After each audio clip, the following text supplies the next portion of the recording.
Hola mi gente, acompáñenos a navegar por el río que nos atraviesa. Les habla Emanuel Rendón. Y Camilo Restrepo y esto es La Mirada del Río, un podcast de arte, cultura y corrientes creativas. Y es que qué charro que nos hagan entender el arte y lo complejo que es, o eso nos hacen entender. Hoy nos encontramos en Santa Elena, en el taller Piedra Angular, rodeado de estos hermosos bosques. Y nos acompaña Jonathan Ochoa, que tiene un historial académico bastante interesante, es licenciado en Ciencias Sociales, maestro en Artes Plásticas, magíster en Historia y está haciendo un doctorado en Ciencias Sociales. Bienvenido, Jonathan. Bueno, no, muchas gracias por la invitación, Camilo, Emanuel, y sobre todo pues alrededor de este tema de arte contemporáneo, que creo que es un tema crucial hoy en día, frente a lo que podríamos llamar como una crisis de la representación del arte. Pues creo que un tema bien chévere para conversar hoy. No, Muchísimas gracias por estar aquí. muchas gracias, ¿cómo le queda tiempo a tantas cosas? Y les tenemos una noticia, estamos estrenando Podcast. podcast. Este es nuestro primer episodio, estamos muy emocionados. Estamos muy emocionados. Es después de mucho pensarlo, después de unos movimientos que tuvimos que hacer, por fin este proyecto sale a la luz. Qué lindo que estén haciendo parte de eso y cualquier cosa nos hablan, nos encantaría tener más conexión con ustedes y que nos cuenten qué les parece esos formatos.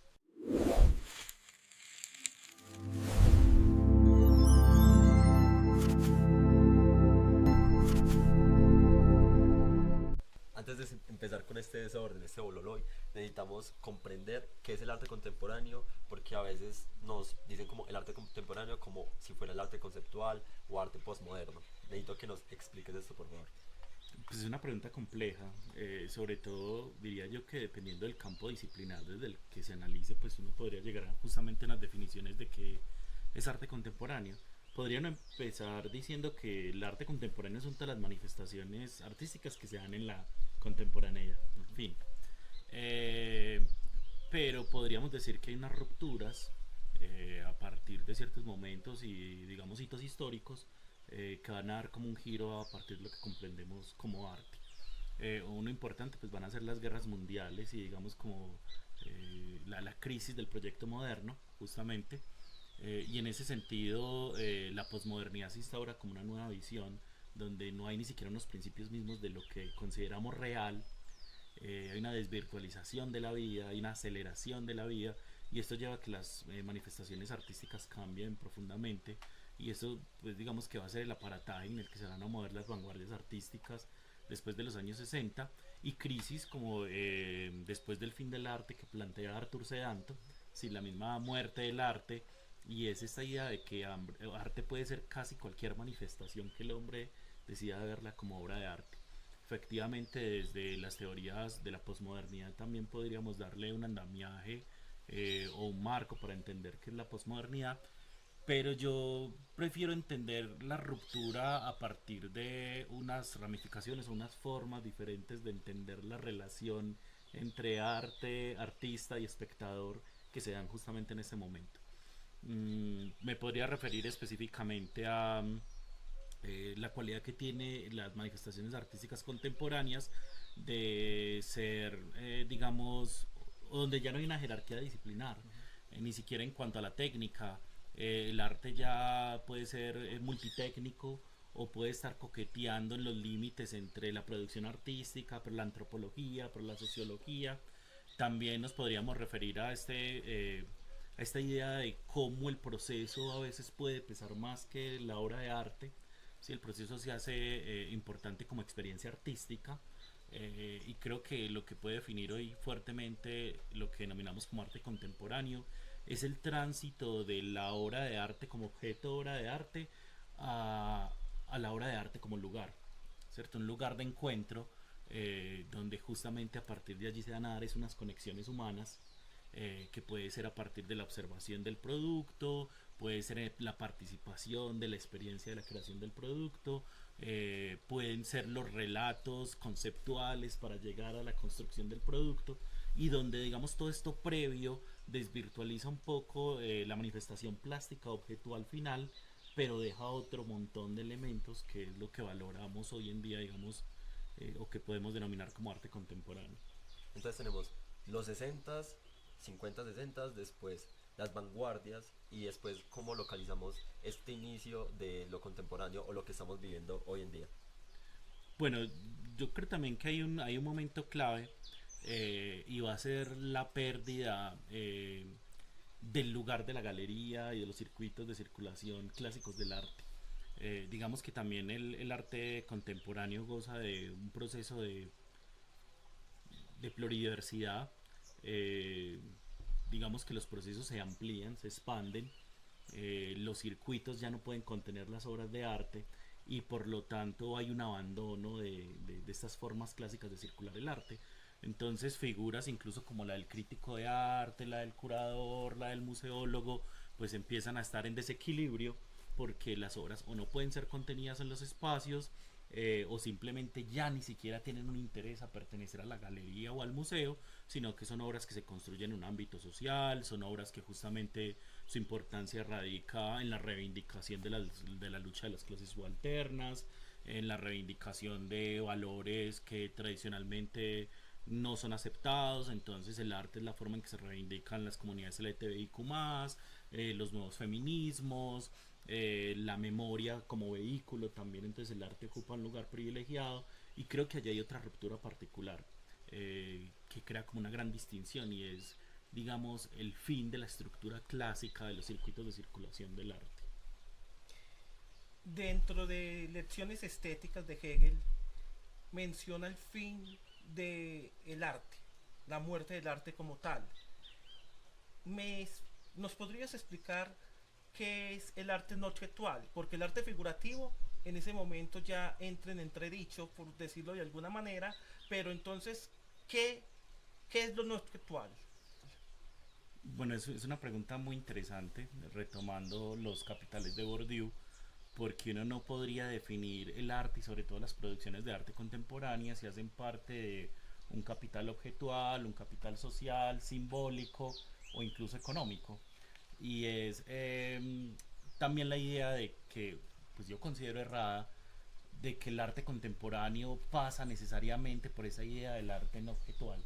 Si bien digamos como parte del paradigma de las nuevas artes contemporáneas hay un desprendimiento del material plástico, hay un abandono de lo plástico donde muchas veces lo que priman son los discursos sobre la producción, eh, pues también es verdad que hay otras formas de manifestaciones artísticas contemporáneas que no necesariamente pasan por lo no objetual o lo plástico, pero porque se produzca una obra no objetual, sino porque lo que importa son los procesos o las dinámicas sociales que se dan a partir de la idea de la construcción de obra de arte.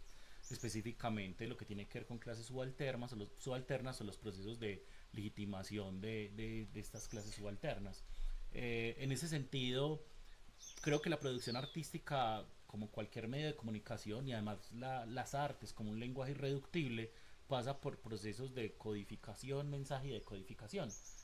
La idea es que el artista codifica la obra de arte a partir de cantidades de elementos, pues en superclásicos como un relato, una escuela o pueden ser asuntos completamente personales como sus vivencias, pero luego la obra se convierte en un mensaje que el espectador debe o no tener la capacidad de interpretar. O sea, cómo soy receptor de la obra de arte y digamos que frente a la obra no objetual a veces opera es más como una suerte de snobismo del arte contemporáneo Por y supuesto. es que es la idea de que si yo no lo entiendo o no entiendo la obra de arte es porque no estoy preparado para abordar obras de arte contemporáneo o mientras que la obra o la producción artística sea más indescifrable, entonces más contemporánea es y entonces pertenece a una élite intelectual o a un capital intelectual.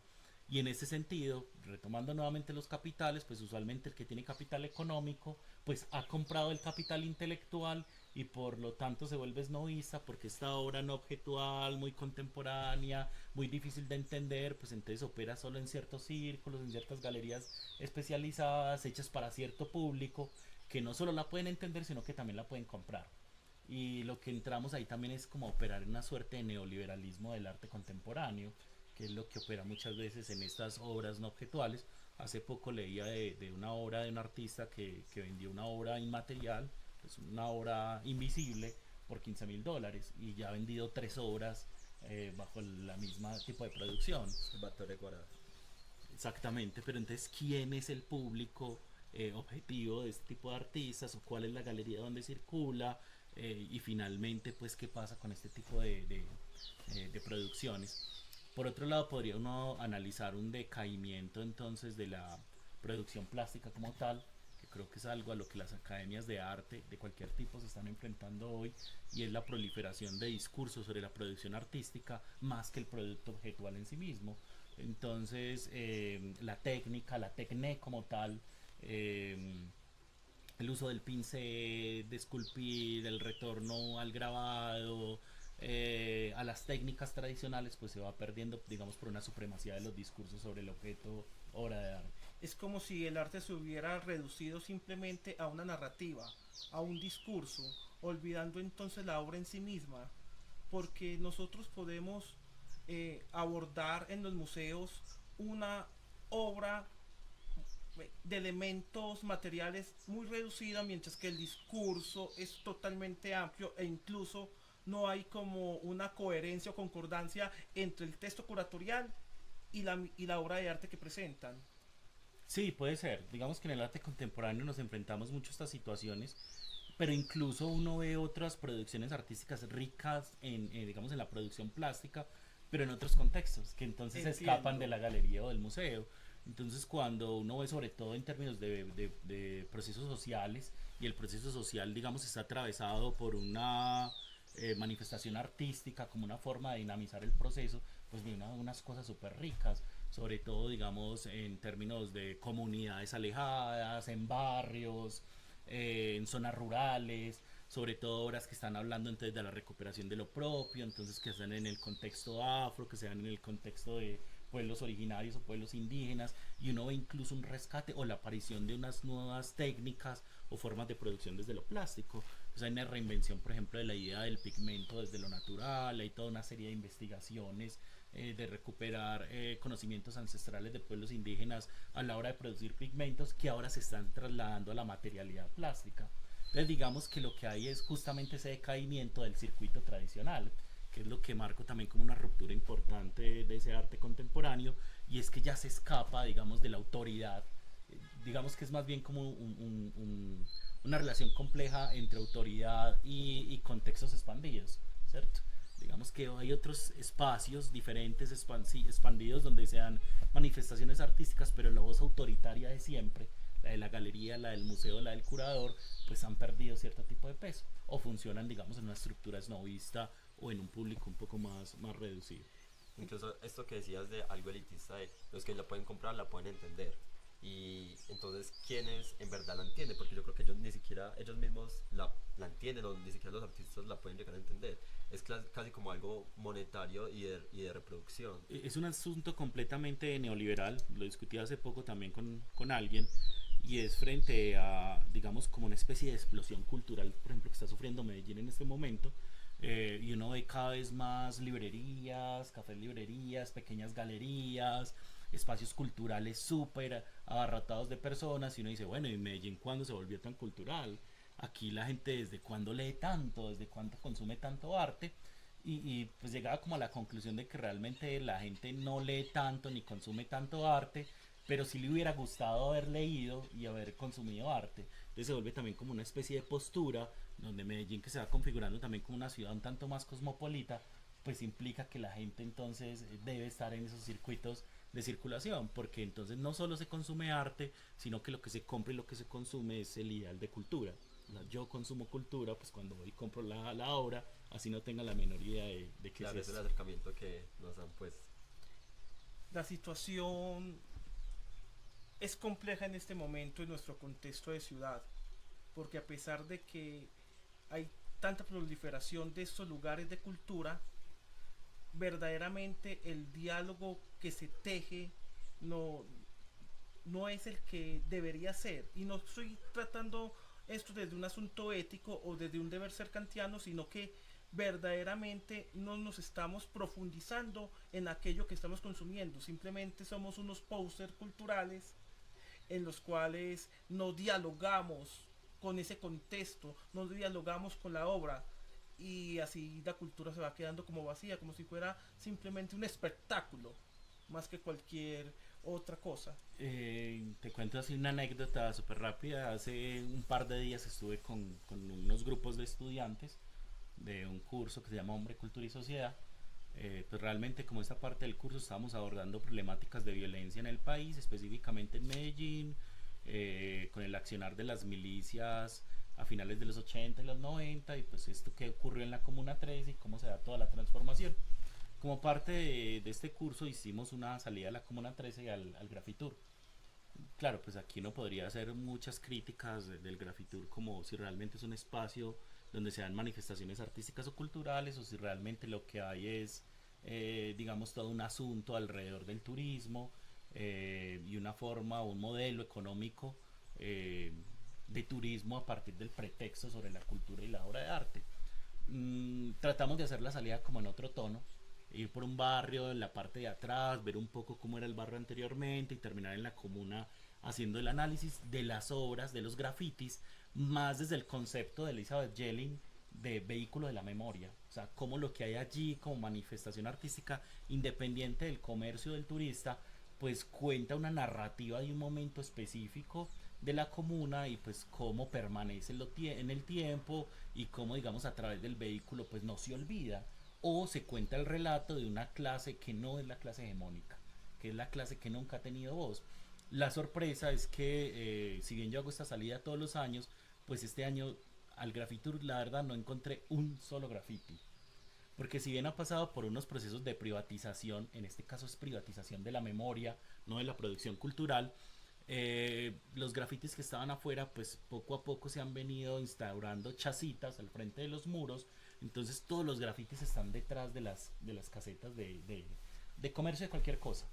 Y aparte ni siquiera es graffiti, es muralismo. Es muralismo, es Es grafiti, es muralismo. una técnica Y expandida. donde te tienes que pagar para poder tomarte una foto con una escultura. Eso en un lado, pues sí es en términos de privatización, pero ya no hay absolutamente nada artístico. De hecho, hay galerías dentro del Grafitur que son casas que venden impresiones sobre lona de cualquier imagen. Es una imagen que puede ser un graffiti cogido de internet, y hay una impresión sobre lona y se vende pues como si fuese obra de arte. Pero las manifestaciones artísticas previas, y que además fue, digamos, la disculpa o el pretexto para la creación del Grafitur, pues ya no están en ningún lado. Entonces esto se ha perdido completamente. Entonces creo que este tipo de conversaciones justamente sobre el lugar del arte en la ciudad, y si realmente Medellín es una nueva ciudad de cultura, es una ciudad abierta a las manifestaciones artísticas, o es más bien una ciudad que está haciendo poses de cultura, creo que hay que dárselas. Y deben salir de acá. O sea, esto es una conversación que se debe dar en el espacio académico, que se debe dar en la universidad, que se debe dar en la galería, y que se debe dar justamente con, la administración municipal. Y bueno, queremos una Medellín además que se está, enfocando a ser una ciudad de turismo, pero ¿qué pasa? ¿Y cuál es el turismo? ¿A qué viene la gente como turista? Pues no puede ser simplemente turismo sexual o narcoturismo, o venir a tomarse la foto con el que está disfrazado de Pablo Escobar. O sea, cómo hay que trascender, digamos, todos estos elementos que nosotros podríamos considerar pose de la cultura, a realmente construir una cultura en Medellín alrededor del arte. Incluso Jonathan, en Medellín está en una constante transformación en cuanto al turismo. Vemos el caso de Prado Centro, que con el afán de traer otro tipo de turismo más bien inclinado hacia lo cultural, estamos recuperando no solamente la memoria, sino también ese espacio. Creo que estos sitios son muy importantes en la ciudad, pero si tenemos la conciencia de cómo apropiarnos, de cómo habitarlos, de cómo desarrollarnos en él, no simplemente ir y disfrutar una taza de café, tomarnos fotos para Instagram, pero nada más. O sea, ¿cómo podemos eh, reimaginar Prado Centro de una manera que verdaderamente nos aporte a la cultura, nos aporte como ciudad, y por supuesto en el crecimiento no solamente económico, sino también, digamos, aunque suene romántico, espiritual? Bueno, yo creo que en tiempos, posmodernos, no podríamos desligar estos fenómenos justamente de la idea de la sociedad del espectáculo, ¿cierto? Por O supuesto. sea, si vamos a ir a estos sitios además que están en boga y que es los lugares donde se están moviendo la cultura, pues cómo yo voy a ir y no voy a subir a mis redes sociales, ¿sí? Digamos, la mascarada de haber consumido cultura. Un poco de lo que contaba ahorita es que la parte del consumo no necesariamente es en términos económicos, sino del consumo de cultura o la pose de consumo de cultura. Yo podría decir que actualmente estamos viendo como un cambio en lo que podríamos denominar la topografía cultural de Medellín. Y por topografía me refiero a que el arte o ahora estos nuevos sitios como espacio pueden tener relieves, tienen pliegues, tienen valles y tienen montañas, donde de pronto uno piensa en la superficialidad justamente de las personas que están habitando el espacio, pero es posible que en algún momento así podamos descender a un valle y digamos que también son los gatekeepers o los porteros de la entrada de un nuevo mundo o unas nuevas personas que sí pueden ayudar a crear la idea de la cultura, de consumo de arte y sobre todo de la formación de públicos, que es como o también otro paradigma fuerte que hay en la cultura contemporánea, y es que la producción artística y cultural no solo está pasada por los circuitos de circulación o por el artista, sino que además se necesita de un público que a veces pareciera necesitar una especialización o estar especializado en cómo se consume la obra de arte. Y quizá no, pero sí es necesario una formación de público que sepa cómo habitar el espacio, cómo se relaciona y cómo se consume cultura. Incluso Jonathan, muchos académicos mencionan que para uno entender el arte contemporáneo, para uno entender incluso todas las vanguardias, tenía que haber una formación académica anterior al consumo mismo. Es decir, sin una formación académica no puedo acceder a interpretar o a sentir verdaderamente la obra de arte. Claro, es un poco la idea que hablaba un poco ahorita de entender la obra o la producción artística o como un abanderado de la cultura o como una especie de subversión de la cultura.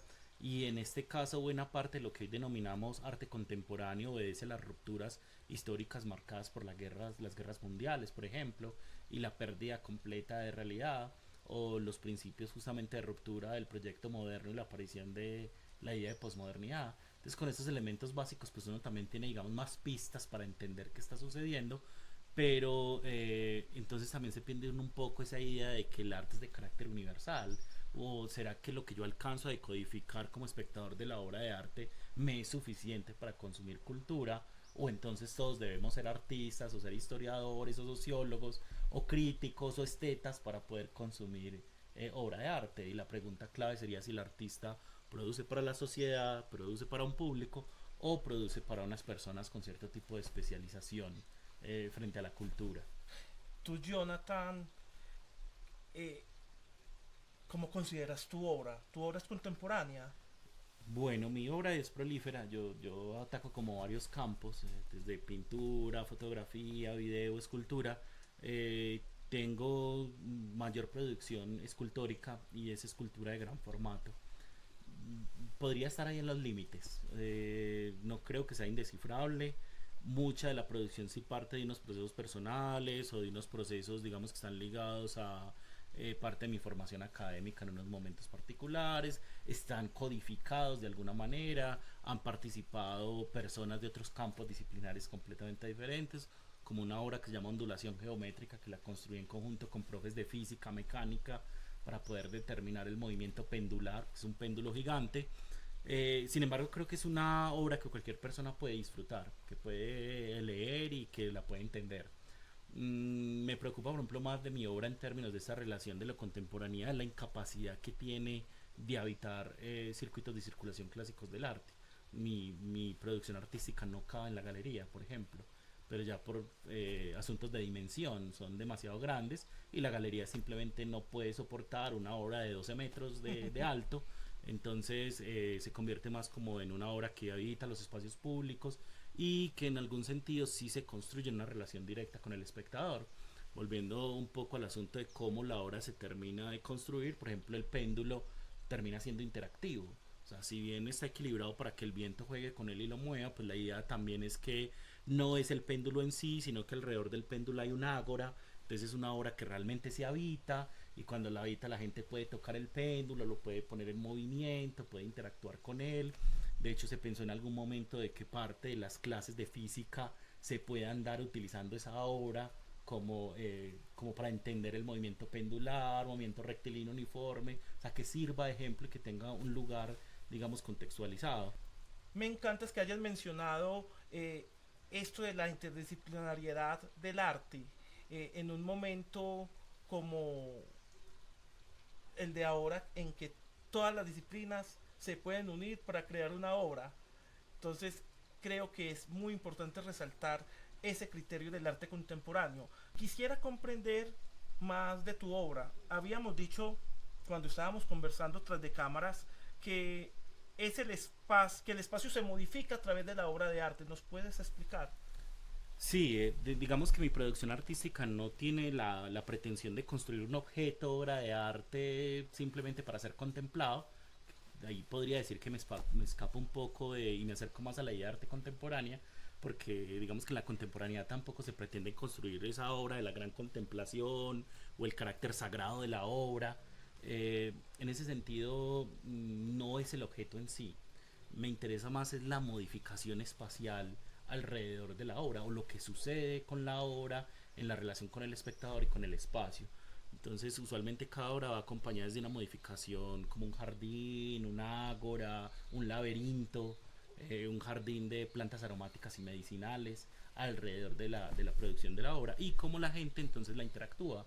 O sea, me interesa más que sea un sitio de referencia, pues teniendo en cuenta que son obras de gran formato. Entonces, ve qué chévere encontrarnos en la maternidad o en la puerta. O en la puerta, o sea, cómo se convierte en un sitio que la gente reconozca para definir el espacio y no necesariamente la obra, pero también qué chévere cuando la gente entiende que el movimiento del sol tiene una relación con la obra, entonces a tal hora me puedo acostar detrás de la obra porque me va a dar la sombra, o que es un espacio de encuentro, o que yo puedo dar una clase a partir de la obra, o puedo interactuar con el espacio. Eso me parece pues como ganador y recogiendo un poco esta idea de la interdisciplinaridad de la obra, digamos que en la codificación del producto el artista a veces hace las veces de sociólogo, de antropólogo, de esteta, pero en la decodificación que hace el espectador, pues no necesariamente debería ser en este orden. La idea es que el espectador simplemente disfrute el producto, la obra o la modificación espacial. ¿Crees que tu obra entonces se relaciona con el urbanismo? Sí, de alguna manera la he pretendido entender más bien como modificaciones arquitectónicas o más cercanas al land art, inclusive que objetos simplemente instaurados, sobre todo también porque en esa misma, digamos, vía, esa relación entre el objeto escultórico y el pedestal, pues ya hace mucho desapareció, o el objeto simplemente para mirar o contemplar con una relación de superioridad arriba, vertical, y digamos que se rompe un poco. Me interesa más la relación justamente con el espacio, cómo también la habita la naturaleza, entonces llega el pájaro, le crece la hierba, cómo hay también una relación directa entre naturaleza, objeto artificial, habitar el espacio, espectador, código, arte, artista. Claro, me parece súper importante que tomas en cuenta al espectador y cómo este espectador se ha convertido casi como un co-creador de la misma obra. O sea, sin el espectador no podría existir en estos nuevos movimientos que están pasando en los museos, en las galerías, como el arte interactivo, la misma obra. Entonces ahí vienen como muchas preguntas de si en verdad la obra le pertenece a quién hace la obra, quién es el creador de esa obra, si los espectadores incluso pueden tomar como papel de creador de, no sé, estos nuevos entenderes de los museos. Somos el arte interactivo. Este museo que existe en Tokio de el Team Lab, que es un museo totalmente interactivo donde las personas entran y el museo y las proyecciones fluyen en torno a ellas. ¿Nos podrías hablar sobre esto? Yo creo que es una pregunta que se puede responder sobre todo desde el lugar del artista. Durante una buena parte era necesario establecer una distinción entre la figura del artesano y el artista, casi como una relación jerárquica el artista sobre el artesano. Posteriormente aparece la figura del artista como genio en el Renacimiento, pero también con las crisis, digamos, del arte y la aparición del arte contemporáneo aparece un poco más desdibujado el lugar del artista. Volvemos a esta idea de que si arte es cualquier cosa, pues entonces ¿qué hace que el artista sea un artista, si cualquiera puede producir obras de arte y cualquiera puede ser partícipe de la producción artística. Pero digamos que también nos encontramos justamente con unos espacios más democráticos dentro de la producción artística, y esos tránsitos que se vienen haciendo, diría yo, desde lo performático, que también marca fuertemente ese inicio de la participación del espectador, y que hoy en día uno podría decir que en su mayoría son happening y más que performance, ¿cierto? Y donde efectivamente yo pretendo construir una relación directa con el espectador para que termine de construir la obra, o donde efectivamente, como lo mencionas, si no hay espectador y si no hay interacción del espectador, que es co-creador en este caso, o que también adquiere la categoría de artista, pues no hay obra entonces, ¿sí? Y digamos que ahí podríamos volver a tocar un poco otra categoría, otra característica más bien que tiene el arte contemporáneo. Te pregunto, tu obra también se centra mucho en la memoria ligada a todas estas situaciones de conflicto armado y también en la exploración de la religiosidad popular. ¿Nos podrías comentar un poco sobre ello? Bueno, por un lado está como mi producción como plástico, y como historiador, pues sí, ya mi trabajo como historiador está muy ligado a la memoria.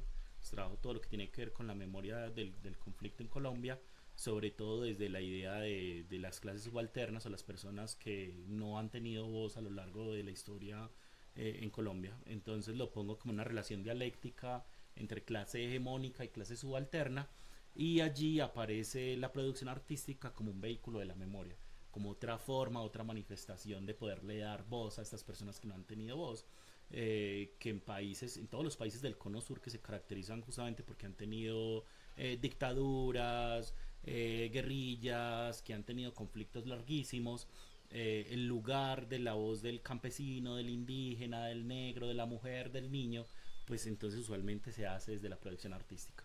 Entonces, cuando vemos estas discusiones alrededor de la escombrera y la exhumación, y que encuentren cadáveres, y aparece, por ejemplo, el graffiti de las cuchas tenían razón, y parece que mediáticamente la discusión se transforma a que en un lado pintan y en otro vuelven y repintan, y allí pintaron y aquí no pintaron, y es como un traslado justamente de estos diálogos sociales a unos diálogos que se dan en las instancias del arte.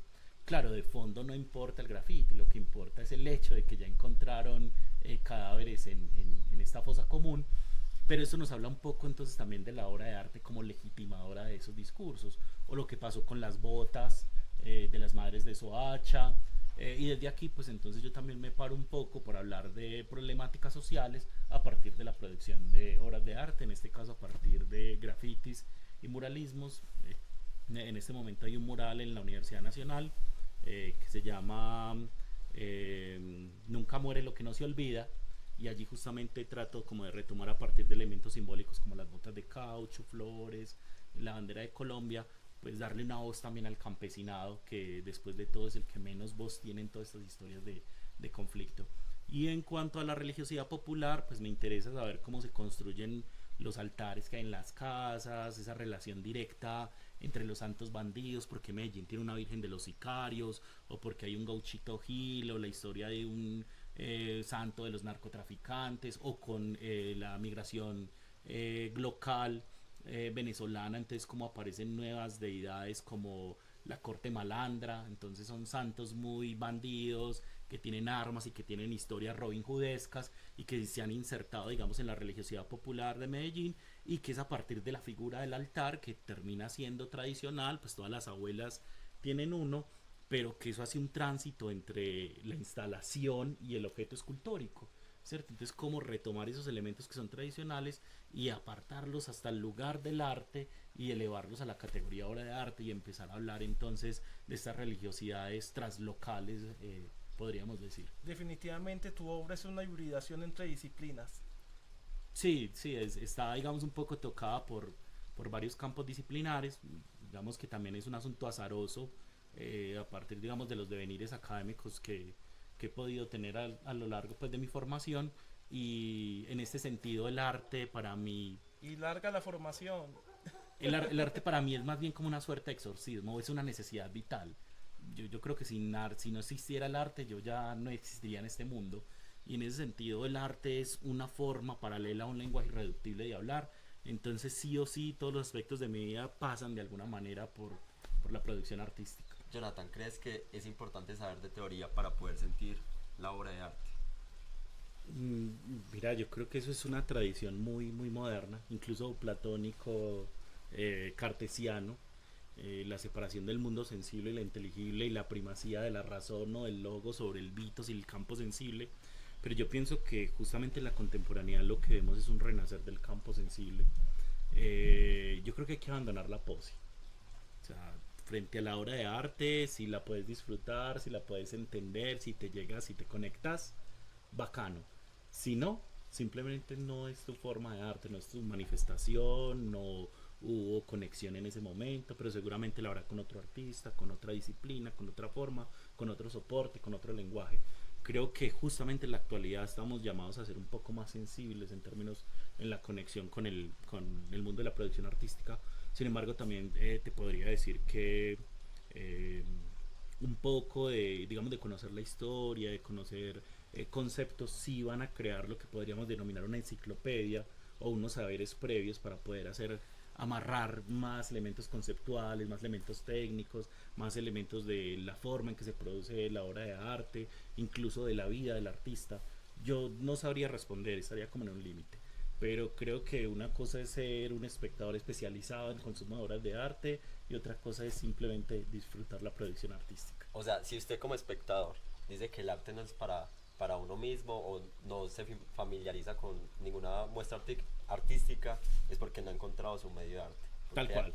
Okay. O sea, si vas y te las oyas y lo disfrutas, muy chévere.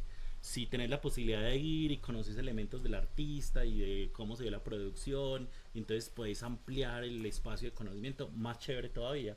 Pero si no, no debería haber problema, ¿cierto? Si solo lo disfrutas y te conectas, muy bacano. Ese es finalmente el fin del arte. O sea, es una invitación para que podamos descubrir muchos ámbitos que tiene el arte y más acá en la ciudad. Por eso les traemos estas recomendaciones de Remolinos Creativos, donde el arte y la cultura se juntan para crear parches culturales.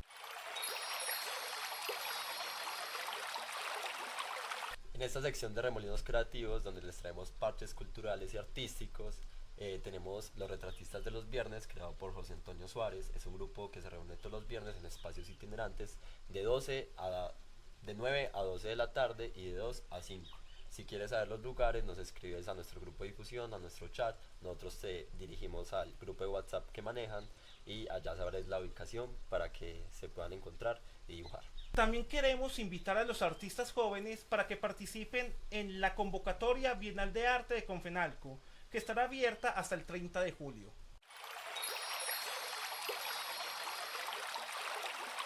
Jonathan, muchísimas gracias por estar con nosotros. La conversación fluyó, fue muy informativa, además de informativa nos deja en una mejor apreciación sobre el tema. Gracias por que tu presencia nos ha alimentado en este momento. Además abrimos el podcast con tu voz, entonces nos tienes muy emocionados y agradecidos. No, a ustedes muchas gracias por la invitación, un honor pues abrir el podcast. Definitivamente pues estas conversaciones son necesarias en una ciudad que se pretende cultural. Los felicito entonces por la propuesta del podcast, muchísimos éxitos y nuevamente muchas gracias. Y bueno, antes de despedirnos tenía una última pregunta que la realizamos en todos los capítulos y es ¿qué te gustaría que nuestros oyentes se queden pensando, echándole coco después de que se termine este capítulo? Bueno, yo creo que sobre todo es una pregunta que yo también me hago constantemente y es esa relación entre la producción artística y lo que consideramos ser o no creativos, ¿cierto? Y he escuchado a muchas personas que a veces les gusta hacer cosas creativas o simplemente manuales y a veces dicen, no, pero es que yo no soy artista o yo no sé producir o es que a mí no me da, pero no, nada, la invitación. De tocar una fibra sensible. Entonces más bien es una invitación como que le hagan, que se metan, porque está finalmente el asunto de que el arte es una formación, o sea, nadie nace artista. Nadie nace dibujante, pintor, sino que es algo que se puede adquirir y que se adquiere sobre todo haciendo, se adquiere con la práctica. Entonces invito a la gente que le gustan ese tipo de cosas y que están animadas a que le metan, que le hagan y que seguramente con disciplina van a notar avances. Ese échele de cabeza fue muy personal, la verdad. Camisa queda realmente echándole cabeza. Y ojalá ustedes también. Esperamos que les haya gustado mucho el podcast. Si quieren recomendaciones nos pueden escribir, estaremos encantados de saber su opinión. Nos pueden seguir por las redes sociales como Ecos Urbanos y hasta la próxima. Chao. Chao. Este episodio se realizó en el taller Piedra Angular, un refugio creativo en las alturas de Santa Elena. Desata tu imaginación en la vereda del cerro, donde cada artista encuentra su forma.